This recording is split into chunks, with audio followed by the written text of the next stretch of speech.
Cool. Josh, first off, I see a whole lot of music equipment. Where am I catching you today? Oh, I'm I'm in my studio and it's being renovated at the moment. So this is what used to be the live room, and right now it's just full of everything from everywhere. You have Yeah, so you can see much equipment. there's literally just like piles and piles of guitars and instruments and synths and stuff. That's wild. That's awesome. Well, I'm glad that I got a tour of your place today. I didn't expect that. Carrying us around with you here. Uh, Josh, I just wanted to say, Perfect Mistake with Ria May, that popped up on our playlist not long ago. So excited to see your name again. It's been a Oh, while. thank you. Yeah, I'm excited to be here. How weird has it been over the last little while just to have this amount of attention without all of the rest of the Marianas Trench guys next to you with your solo album, of course, coming out? Um, yeah, I mean, I guess it was, I mean, it sort of came about from a strange time because it was like, I did it during the pandemic and stuff. So, it doesn't feel, I guess that it sort of, it makes sense that it feels a little weird because that was such a weird time for everyone. And it was a weird time for me too. But, yeah, I'm really happy that it's out now and, that I'm having a chance to play these songs for people. And, yeah, it's been great. You must be so excited to have this song, getting this much play and getting spread around like this. Yeah, it's really exciting, and I'm really grateful that people seem to be reacting to it. I'm also just really glad that the song saw the light of day because it was one of those songs that so it almost originally never got heard by anyone because originally Ria and I wrote it to be on her album. I wasn't singing on the song; it was just Ria singing the whole song, and I was the other writer and the producer. And then it just so happened that she uh, after we recorded that song and it was done, then she left her record label. So she happened to just be in between record labels at that moment in time. So there was nowhere to put it. And then I, at the same time, was working on the solo record. And then I sort of was like, well, it's still the same song, but what if we just sort of repurpose it and make it a duet and we'll put it on this album? That way it'll still come out. And she was open to that, which I'm really thankful for. And it's funny how that kind of changed the song, not because it was me specifically, but sometimes you hear a song one way the whole time, and then getting a new voice on it, just from an audience perspective, I think totally changed the narrative of that song, and it made it sound much more conversational, and which it couldn't sound with just one singer. So I'm really happy with the way it turned out. Again, not because it's me specifically, but just I prefer the way it sounds with two voices. Now, you have so many really cool collaborations on this album. I mean, the list is long. Dallas Smith, Fifi Dobson, Tyler Shaw, Serena Ryder, Chad Yeah. Kruger. Did you write most of these songs with those folks, or did you mostly write and just, ask for a collaboration kind of thing? Yeah, that's a good question.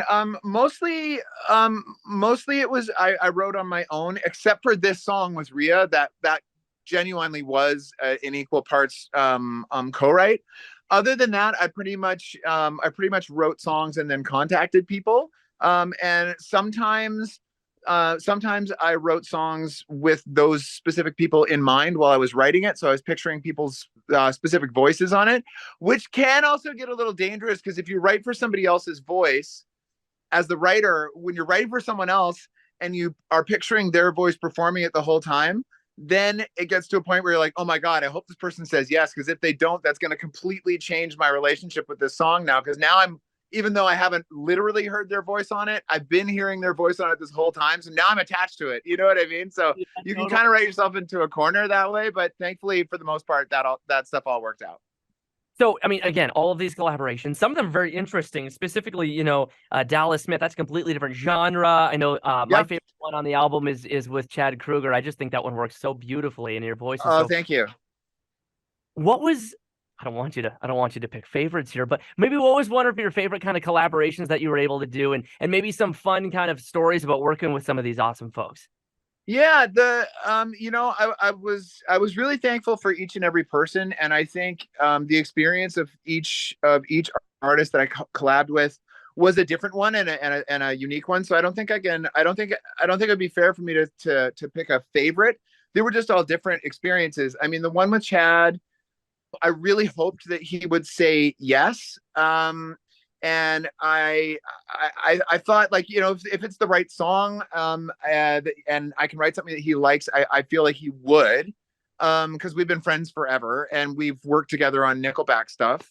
And so, like, with that song, that really started out with, I had that guitar riff, and in my head I really pictured, like, I want to hear a new Lenny Kravitz song. Like, that's kind of what my head did. I was like, okay, I want to hear something that sounds like Lenny Kravitz. So I sort of had this like 70s inspired track, which is why it had like the horn section on it and stuff, because I felt like Lenny Kravitz would maybe do something like that. Of course, the final song doesn't sound anything like Lenny Kravitz, because he would have way more restraint than what I did.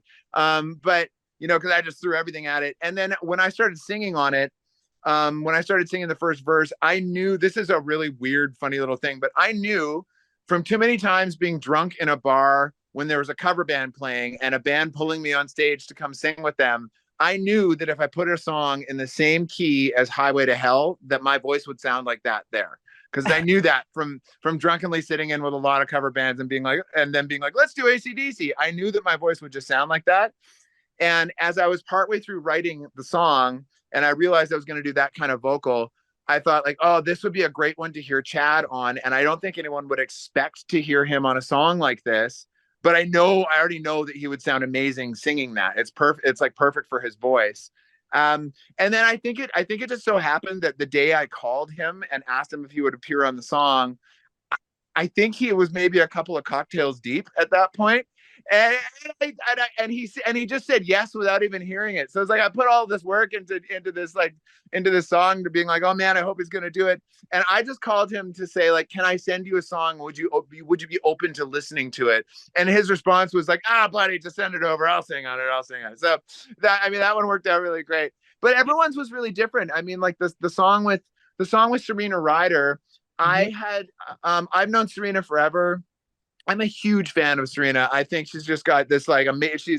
She's a really old soul, and I really love her as a person, and I love her as an artist. And she's just got this beautiful instrument that she sings with. And her and I had sung together briefly at like a Canada Day thing, or I don't remember exactly what the scenario was, but in a live show we had sung together one time. And I had thought to myself at that time, like, oh man, at some point we've got to do something in the studio together. That would be so fun. And when I called her and asked her, it turned out she had felt the same way, and she wanted us to do something together too. And that sort of end section in that song where we're both sort of ad-libbing with each other, that's sort of one of my favorite moments on the record. And I feel very lucky to have got to sung with someone who's so great. And that's kind of how I feel about all the different collaborations on the album. I think a really interesting thing was, like, I would work on a song for like a month, and with just me singing all the vocals, and then I would send it to someone, and then they would send it back with their own sort of own perspective and their own take on and their own approach. So I didn't actually produce anybody else's vocals. Everyone just produced themselves. And I just was like, just send it to me the way you want to sing it, and we'll go from there. And so it was always really exciting when someone would send me vocals, and it'd be like, it would almost sound like a whole new song, because it was like all of a sudden it was someone making different choices than how I would make it, and which is like sort of let those songs be what they've become. And you're okay with that? It's not too much control, like, oh no, it's great. It's great. I mean, what's the point of collaborating with someone if you're just going to get them to do it the way you would do it? You know what I mean? There's not that interesting. Yeah. All right. Well, hey, I've seen, I know that in the past you've talked a little bit about, performing on stage and having a little bit of a character that you perform in, and putting something as a persona. I know that you've talked a lot about, enjoying music videos and stuff like that and making some of those. Have you ever considered, trying just the acting thing as a side thing, maybe? Yeah, I did start to look into that a couple of years ago, and and that's still something I'm looking at doing. But I sort of started it right at a bad time, because I was like, I went and got a great agent and started looking into it and doing auditions and stuff. And literally the first audition I did, the next day lockdown happened. So so I started, and I even got put on hold for that project. But then the pandemic happened. And then since then the writer's strike happened. So it hasn't been the greatest time for me to get started. I've kind of almost booked a few things, but I haven't booked anything yet. But that's okay. I'll get there eventually. If you were to, what would you pursue? What can we expect to see, Josh Ramsay in? You know what's hilarious is like the things that I've been put on hold for. It makes sense, but it's kind of funny too. Like I've been put on hold for like Dyck lead singer, or and I like, oh man, that's a stretch. It's all been stuff like that. Yeah. You must have done like theater as a kid, hey? Like, what's your I resume look did. at this point? Yeah. I did theater. I was an actor through my childhood and stuff. I did a lot of like voice acting in like commercials and cartoons and stuff like that. So I did a bunch of cartoons as a kid and a teenager. Wow. And then I just stopped doing that stuff because I was focused on doing music stuff. And yeah, through high school and stuff, I did all the plays and all of that stuff. One more thing, because I know that also you have a bit of a cooking channel as well. Is that right? Yeah, we have to. We have to now. Some side stuff happened that we have to change the name of it. So there's not anything up there at the moment, but there will be again soon. I mean, it's funny that I think me becoming a cook was it was a really weird thing. I was in a place where I was in a really bad depression, and I was supposed to be working on the Marianas Trench album that would become Astoria. And I hit a point where I needed to take a step back from it for a moment because I was just, like I said, I was really depressed. I was going through some stuff, and I knew that I was going to have to write about all of that stuff because that is how I process things because I'm a writer. Yeah. And I knew that I wasn't ready to yet. I needed to just like take a break from everything for about 6 months. And during that time, I really felt like I can't write music right now, but I really need a creative outlet, and I need to be doing something creative or I might go crazy. So it was like a really odd choice, but out of nowhere, I had never been able to cook. And I just was like, you know what? I'm going to learn to cook right now. So I basically like looked up the curriculum of a bunch of culinary schools. And then I basically did the entire curriculum of culinary school via like watching like instructional videos on YouTube and like trial and error and stuff. But I basically like not officially did culinary school because I'm sure that would be a lot more comprehensive. But I did spend about 6 months, and like all I did was like learn to cook all day every day. What a great technique to help you out in a tough time. I Great. just like I mean, everyone's different, but like for me, like I need to be creating things, or I have so much energy in me that if I don't have somewhere to put it, I don't know what would happen. So I really did still need something, and I felt like that was like learning a new skill, which is always a positive thing. And on top of that, it was learning a creative skill that for me was something that I could have fun and be creative with, but it didn't have the pressure of writing an entire album because like at that time that seemed like such a daunting thing because getting to work on an album might take like a year of my life, and making dinner might take an afternoon, you know what I mean? So it just seemed like a less pressure creative outlet for me. Very cool. Well, you know what? I mean, we're a big fan of the new music, and I actually happened to the last time, just really quickly to, if you don't mind, Yeah. indulging me here. The last time I got to see you guys in concert was, I think, 2009 at the Burton Cummings Theater in Winnipeg. Oh, quite a while ago. So long ago, but you guys put on such an incredible show with Marianas Trench. Any more plans to be doing some touring? Any chances for me to see you in the near future? Thank you. Yes, I mean we're in the studio. Like I said, we're recording this album is a little difficult because we're renovating at the same time. But yeah, we're in the studio working on new material right now. About half done the new album.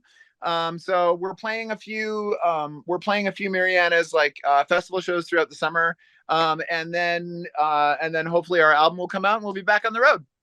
Very cool. Well, we are very much looking forward to it. We love all the guys put together. So thank you so much for joining me and chatting, Josh. Yeah, thanks so much for having me.